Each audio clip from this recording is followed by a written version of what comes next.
Assalamu alaikum wa rahmatullahi wa barakatuh, and good evening, everyone. My name is Mona Fouda, and I'm a consultant endocrinologist in the College of Medicine, the King Saud University, Riyadh, Saudi Arabia.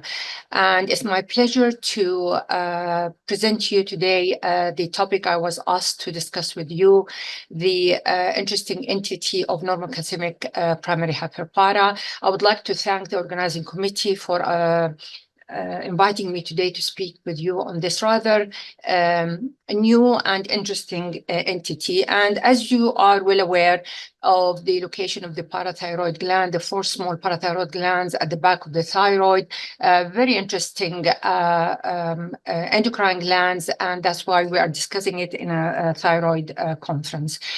So we've been talking about parathyroid disorders, pathologies, disorders, and management for almost 100 years by now. Today, we will not be discussing the common ones, the primary hyperpara, and how do you differentiate it from secondary and tertiary. We will be mainly talking about what I mentioned to you about this rather a new entity of normocalcemic primary hyperpara. So we've moved a long way from our classic first description of primary hyperpara, the classic stones and bones, abdominal groans and cyclic moans, which are still written in textbooks. By now, we know that there are different manifestations of parathyroid disorder, and one of them was nicely highlighted by John Belzikian in a relatively new publication in 2018. And he did mention that we've moved from the classic symptomatic disorder that was more common before the 1970s, presenting with classic end organ damage, mainly skeletal and renal complication, to a more subclinical asymptomatic disorder, mainly because of the widespread biochemical screening that was available at that time. And of course, asymptomatic can present with end organ damage or without end organ damage. And then we have this normocalcemic disorder entity.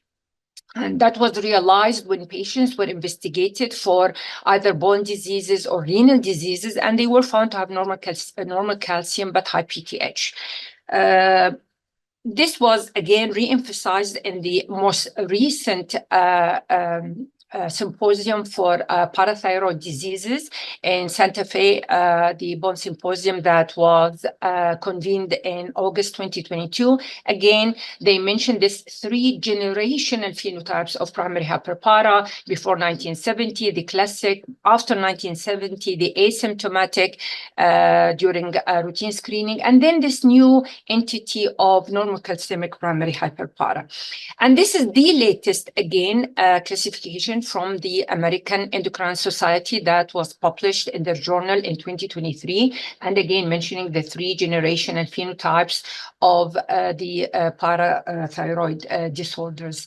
And the reason for the changes that happen over decades is that we were almost sure what to do with the classic manifestation, when there is a biochemically, hormonally, radiologically confirmed primary hyperpara, and the classic management was to send them for surgery. The debate was when to do surgery for the asymptomatic groups. And that's why we had multiple workshops and multiple guidelines over the last 25 years or so, starting with 1990, the first conference for the management of asymptomatic primary hyperpara, moving on to the second one, the third one in 2008, and then the fourth one in 2013, and then I will guide you through the latest 5th one. And it was in 2008 that this normocalcemic primary hyperpara was actually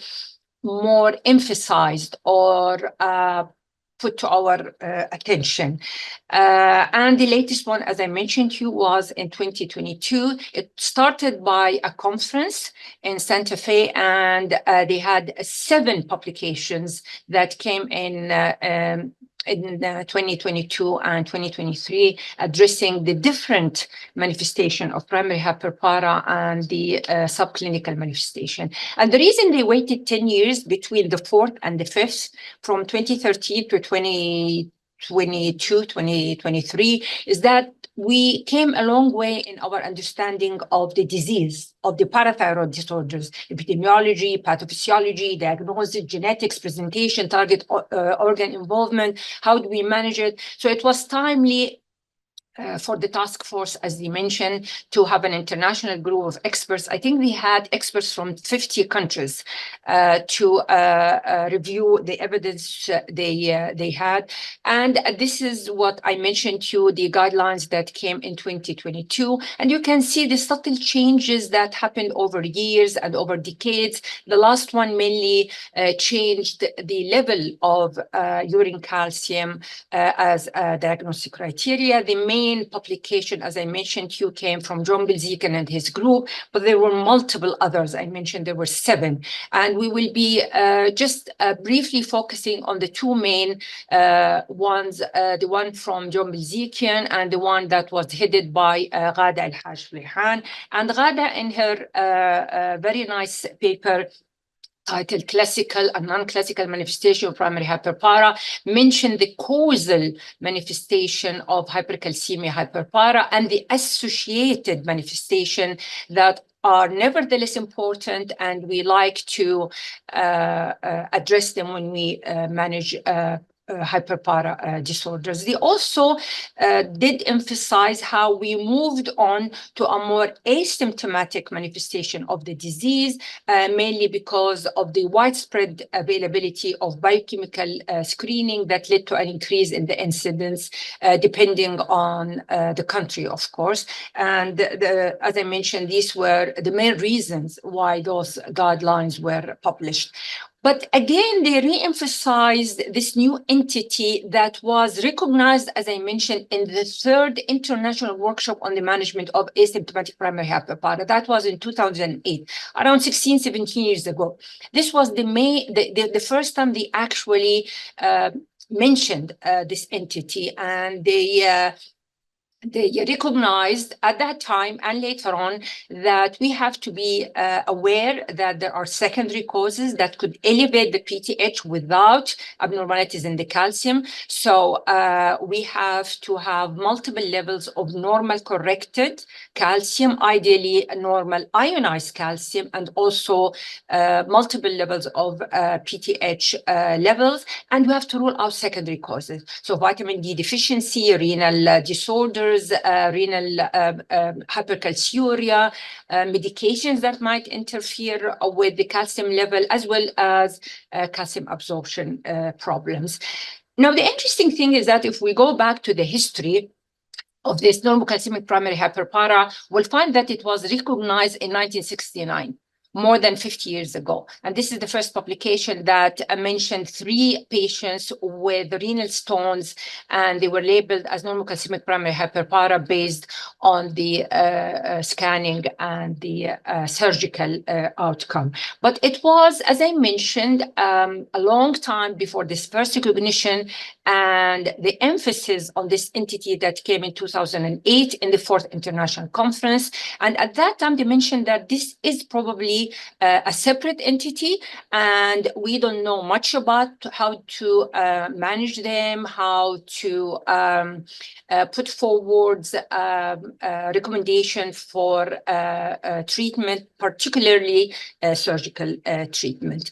And then in 2013, the 4th International Conference mentioned that maybe the biologically active form, the ionized calcium, is a better gold standard measurement. But if you don't have it, then the total corrected calcium done multiple times is important. And this is the publication that came from that 4th International Conference. And this is the publication that came from the 5th International Conference, as I mentioned to you, in 2022, again emphasizing that we should have repeated normal calcium level and at least 2 PTH assays done over 3 to 6 months. And of course, using the rather new sensitive ones, the 2nd and the 3rd generation parathyroid, after ruling out the secondary causes that I've mentioned. And this is the most recent guidelines that came from the American Endocrine Society, again mentioning the causes that should be ruled out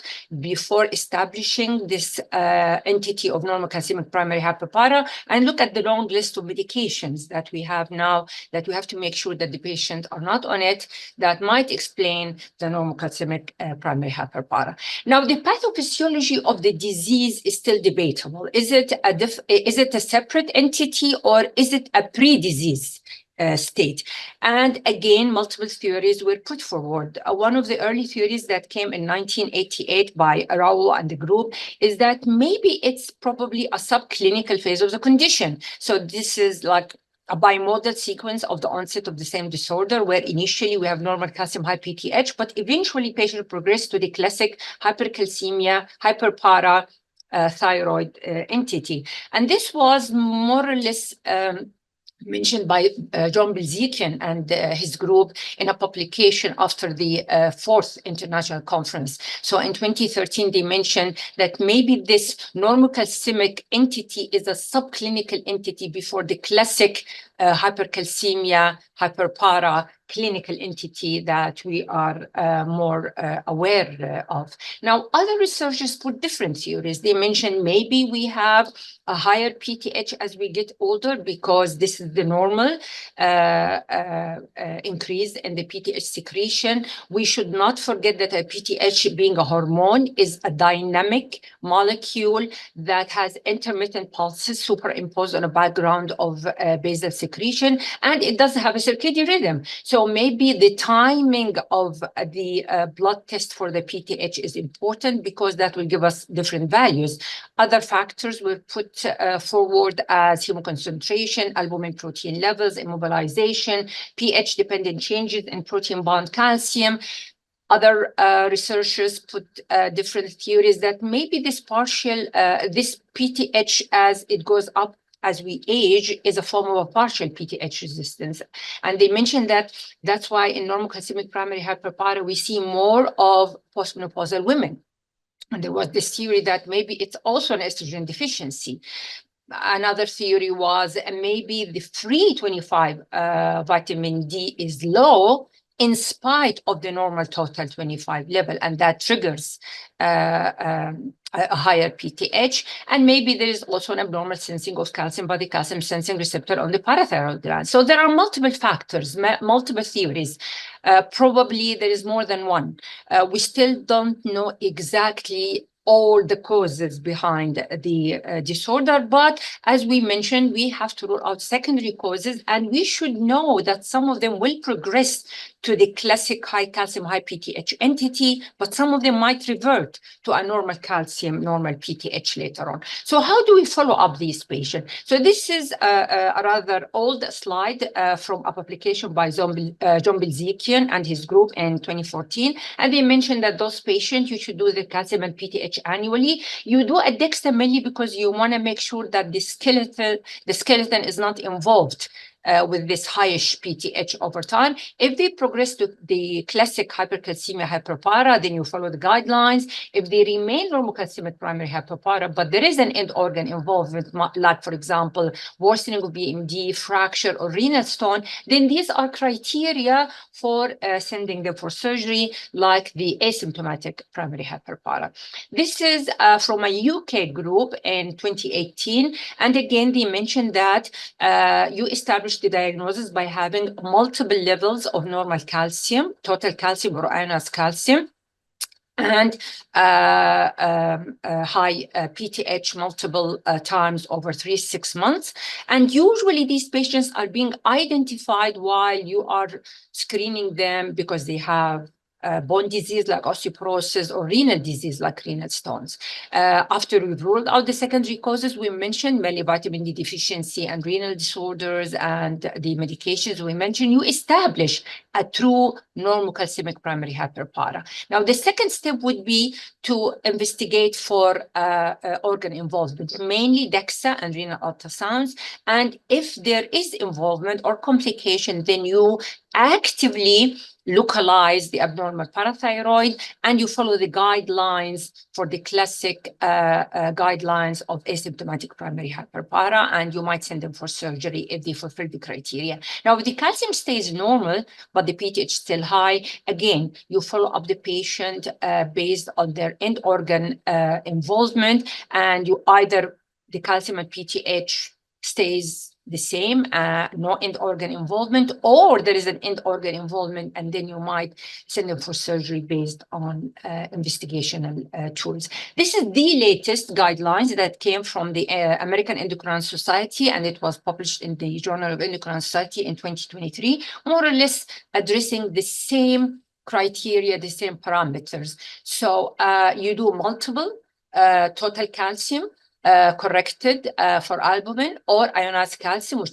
which is probably better, and you have a multiple PTH assays, ideally measured on different analytic platforms. And again, addressing that assays might be different between different labs, and taking into consideration the circadian rhythm and the time of the day that you do the assay.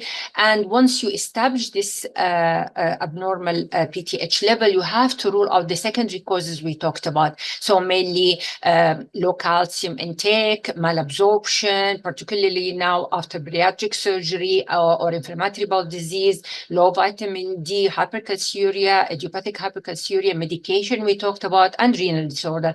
They also mentioned here like less common disorders like the FGF23 mediated disorder, because they can raise the PTH with the normal calcium, Paget's disease of the bone, and obesity. So once you've addressed these secondary causes and you treated them with either calcium or calcium and vitamin D, or maybe thiazide for the idiopathic hypercalciuria, and the calcium is still normal with a high PTH, that will in a way confirm this entity of normal calcemic hyperpara. And you follow them up, as I mentioned just previously, either without end organ involvement, mainly the DEXA and the renal ultrasound, and you just keep an eye on them, or if they have end organ involvement, you might be choosing a more active role of localizing the abnormal parathyroid gland, and then follow the guidelines for sending them for surgery or not. So I would like to conclude here by saying that this entity of normal calcemic primary hyperpara is a well-established entity. It took us a while to acknowledge its presence. We still probably don't know everything about it. We know a lot. We know that we have to keep an eye on these patients because of this highish PTH that might have a deleterious effect on the bone or on the kidney, and they might progress to the classic primary hyperpara, or they might revert to normal. So we have to actively survey them, follow up on a regular basis, and make sure that they are not lost to follow up. So I would like to thank you again for your attendance and for listening to me, and would be very happy to listen to any comments or any questions you have. Thank you very much.